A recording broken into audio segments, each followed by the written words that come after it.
Wrestling. So this is my second time being in this venue. My first was actually for MLW last month, I do believe. And not only is it very interesting to be in these hallowed halls and all these crazy events happen.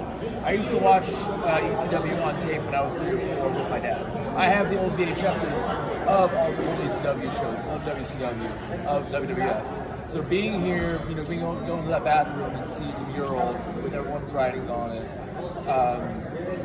it's pretty gratifying, especially when I came from an area and I came from a genre of pro wrestling where people wrote me off.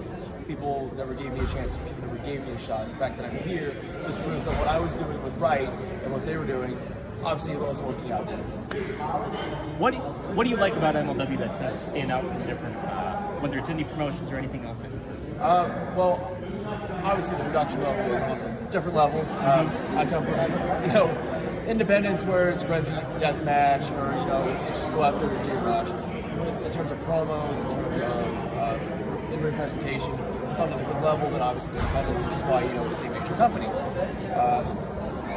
I'm just very excited to be here, and I think what MLW is going to bring to the table is it's going to embrace the more ultra-violent aspects, because that's what, you know, AEW has done, and it's paid out in dividends. And I think a small promotion that can go even crazier is willing to go crazy. You don't bring a guy like me in and not let me go crazy, okay? But I think if you do not just more for the ultra-violent scene, you can do more for the genre as well and bring respect to it. But also what I do in that, in terms of a regular wrestling match, I think will also enhance what we do as well. So we're not just one-trick ponies that are bleeding everywhere. We are actual professional wrestlers. We're just tougher than you. Well, that's interesting because, you know, you get this label as just a bloodthirsty deathmatch wrestler, but there's a lot that goes into your training. You're a regular professional wrestling too. I started off just as a regular wrestler. I was always the style that I am now, a hard-hitting, throwing catch wrestling. However, when I first started, people in the Midwest did not really take to me, and they didn't believe me. They said, "I don't believe you," even though I could do what I could do to them. Very jaded mentality. Right. I went to the New Japan Dojo for a week. I did the training camp with Shibata-san there, and it just kind of morphed me.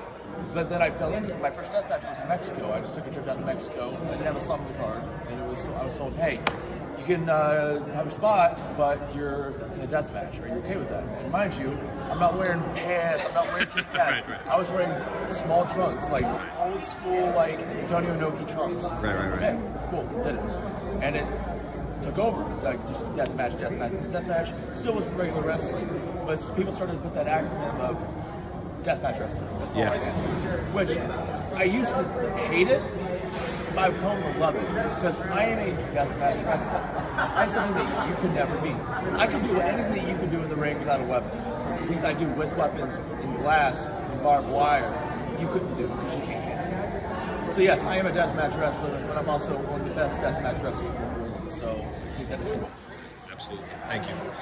Is there you mentioned Inoki and stuff like that. Is that part of your mindset when you carry on with your career? Somebody like preserving a legacy in that way? Yes.